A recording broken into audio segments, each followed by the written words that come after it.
Magandang araw po sa inyong lahat. Ako po si Momita na first time at sabay-sabay tayong gumawa ng DIY liquid dishwashing liquid. Ulit. Wala na po eh. Walang nakakabuti. Tapos na ang aming Santa Seno.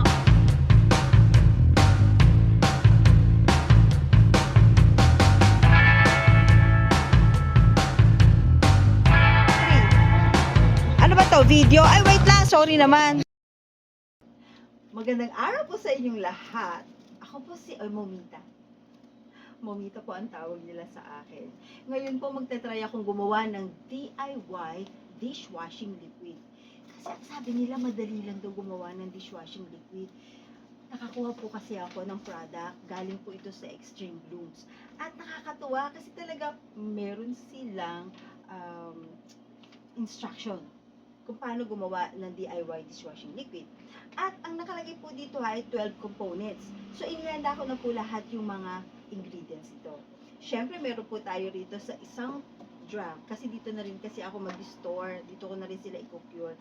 Meron po itong 15 liters ng water. At meron din po sila dito na 1.3 kilos ng SLES.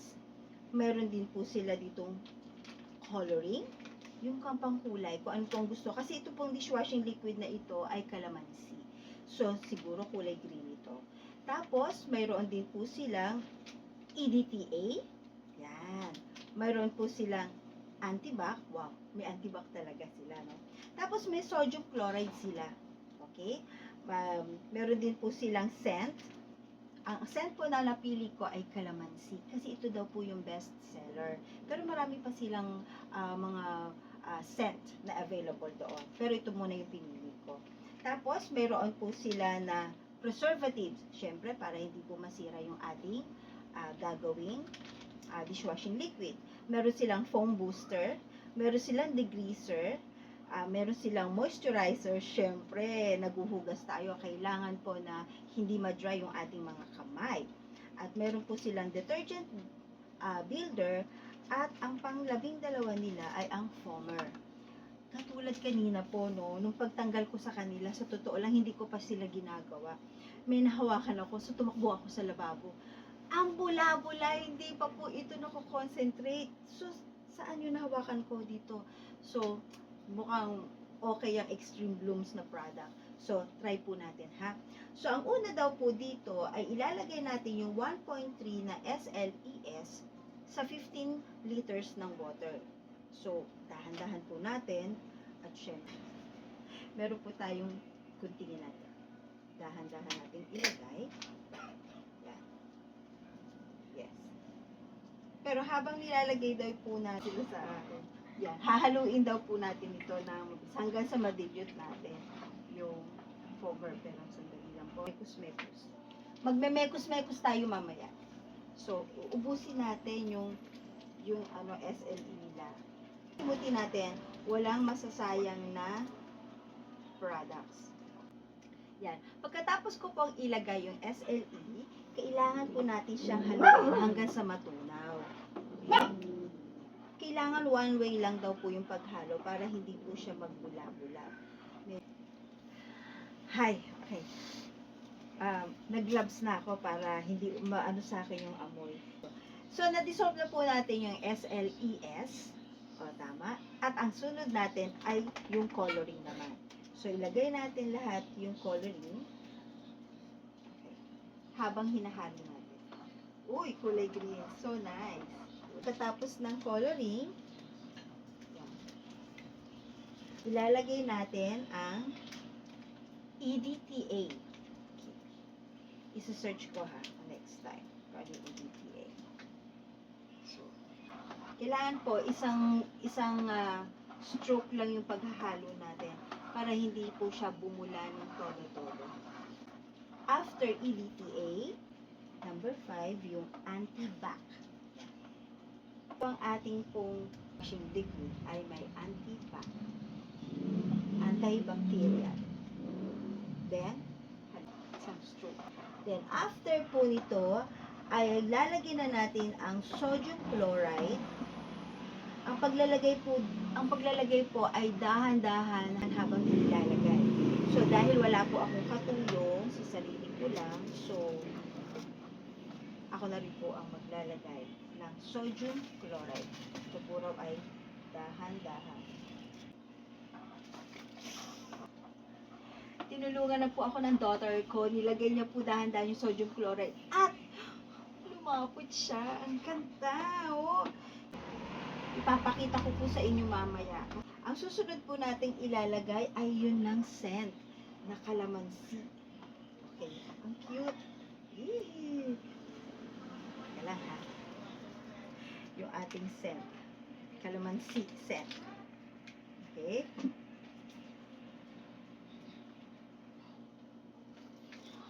Nice ang amoy.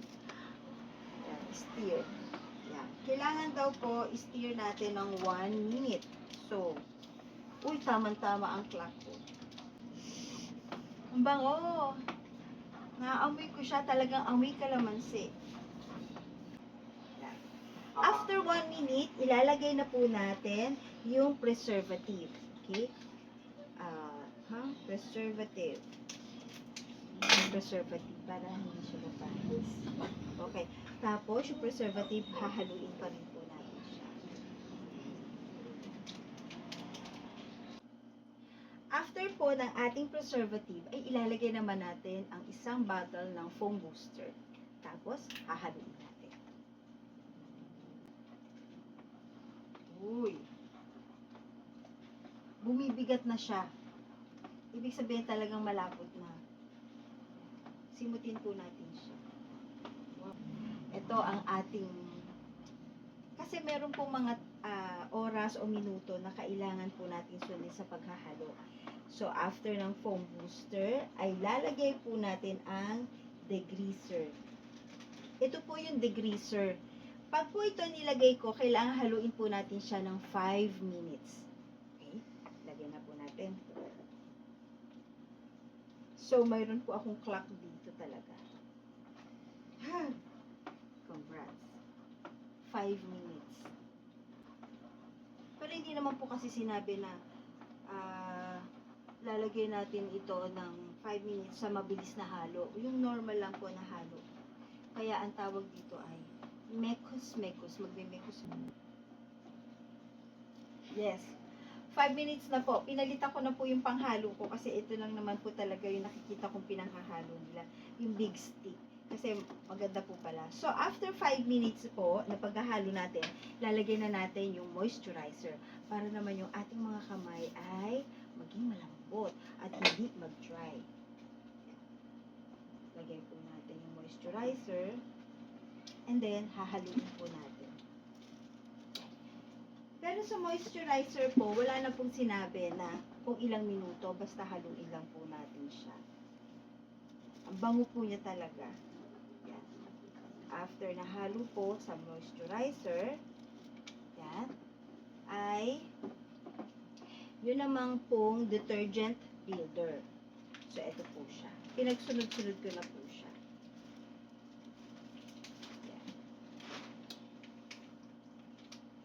Detergent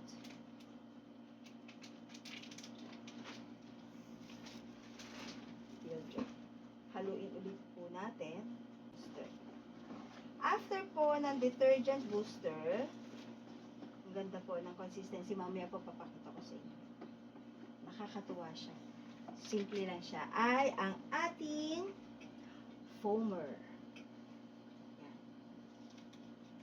Ay, sorry naman. Foamer. Okay, first time.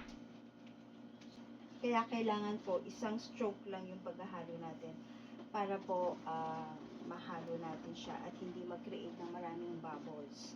After po natin itong maihalo ay, ang sabi rito, rest for 24 hours. So, babalikan po natin ito bukas. Okay? Papakita ko po sa inyo yung ating ginawa ngayon. Dito po yung consistency na ating ginawa ngayon. O, di po ba? Okay lang po na mayroon siyang konting bula kasi i-rest pa naman po natin siya ng 24 hours babalikan po natin ito bukas bago po natin siya ilalagay sa mga lalagyanan. Okay, nagbabalik po ako. Ngayon ay natapos na po yung 24 hours na curing time ng ating dishwashing liquid. Tignan natin kung ano ang itsura niya, no?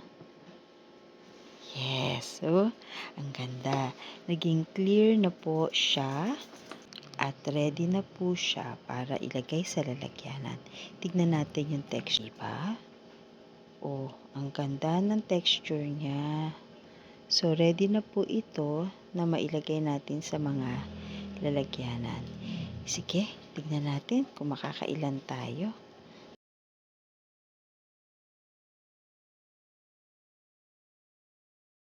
Hello, magandang gabi sa inyo. Kagagaling ko lang sa church, kaya ganito ang itsura ng momita ninyo. Di ba kahapon, ibalik natin pa rin kahapon, kasi kahapon nagmix ako ng dishwashing liquid at kailangan natin to i-cure na 24 hours. Ngayon, it's 24 hours na, time na to repack our dishwashing liquid. Kanina, ay nakapag-repack na ako ng 1 liter na dishwashing liquid.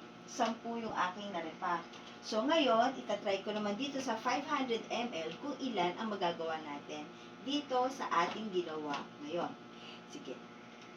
Uliin natin siya, ha? Ang ganda ng consistency niya at malinaw.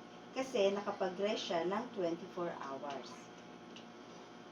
So, ganito. Tatapusin ko muna kung ilan and then magtutuos tayo kung ano yung nagastos natin, kung paano natin siya ibenta, at malalaman nyo kung paano tayo kikita dito sa DIY dishwashing liquid. Sige, balikan. Tapos na rin tayo mga kabubbles ng ating pagre-repack ng dishwashing liquid. Nakapag-repack ako ng 12 1 liter at saka 10 tigpa 500 ml. So, all in all, talaga naka 17 liters tayo. Totoo yung sinabi ng binili kong kit na nandoon na makakabuo tayo ng 17 liters. Mamaya, i-compute ko kung magkano ang ating puhunan at para malaman natin ang costing natin dito sa 17 liters na nagawa natin at makikita natin kung magkano natin dapat ibenta at magkano ang ating magiging tubo or kikitain sa 17 liters ng ating dishwashing liquid. Sige, balikan ko kayo. Bye! Okay. Ngayon, itatry natin yung ating ginawang dishwashing liquid kung gaano siya kabisa o kabula. Makikita ninyo, meron akong isang mangkok dito, pero ito ay mayroong oil. Yan. O, di ba may oil? So, maglagay tayo ng ating dishwashing liquid. 1 pump lang. Tignan ninyo, ha? Mabula siya kaagad. At syempre, linisin natin siya. Di ba? Linisin natin siya.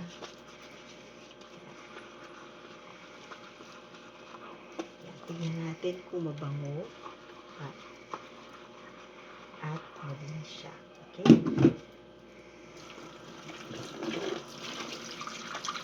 Uy! Hi! Ang ganda!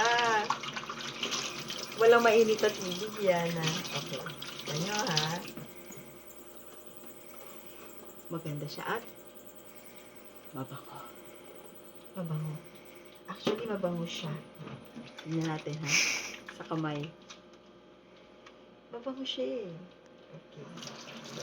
Kaya, tama at okay ang ating ginawa sa first timer na gumawa ng DIY dishwashing liquid ay success. Success.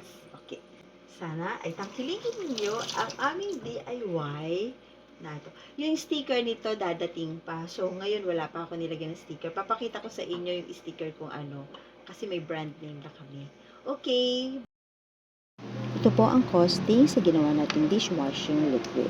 Ang raw materials po ay nabili po ng 268 pesos. Isama po natin ang 80 pesos para sa shipping fee. Sa 22 pieces po na sticker ay nagkakahalaga ng 50 pesos. Ang labor plus water ay nagkakahalaga po ng 50 pesos. So, ang total po ng ating products ay 448 pesos. I-divide po natin ito sa 17 liters sa dahilan yun po ang aking nagawa. So, ang lalabas po ay 26.35 per 1 liter. Yan po ang ating puhunan. I-divide naman po natin ito sa dalawa para po sa 500 ml at lumalabas po ito ng 13.17 o pag ni-round up po natin, gawin na natin 13.50. Depende po o dalawa po kasi ang bottle na aking pinaglagyan.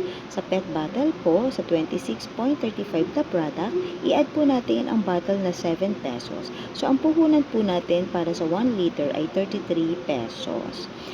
Maaari po nating ibenta ang 1 liter ng 40 pesos hanggang 45 pesos. Dahil ako po ay nakagawa ng 12, imumultiply ko po ito sa 33 pesos na puhunan, lalabas po ang puhunan ko sa 12 ay 396. Kung ibebenta ko po ito sa 40 pesos times 12, ay magkakaroon tayo ng kita na 480 minus 396 na puhunan, magkakaroon po ako ng kita na 84 pesos para sa 12 tigwa 1 liter. Kung ang benta ko naman po ay 45 pesos times 12, it's lalabas po ito ng 540 minus 396 na puhunan, magkakaroon po ako ng kita o tubo na 144 pesos. Nasa sa inyo po kung paano nyo po ibebenta sa lugar ninyo ang nagawa ninyong 1 liter na dishwashing liquid. Dito naman po tayo sa pump bottles. Medyo pricey lang po ang ating pump bottles kasi reusable naman po ito.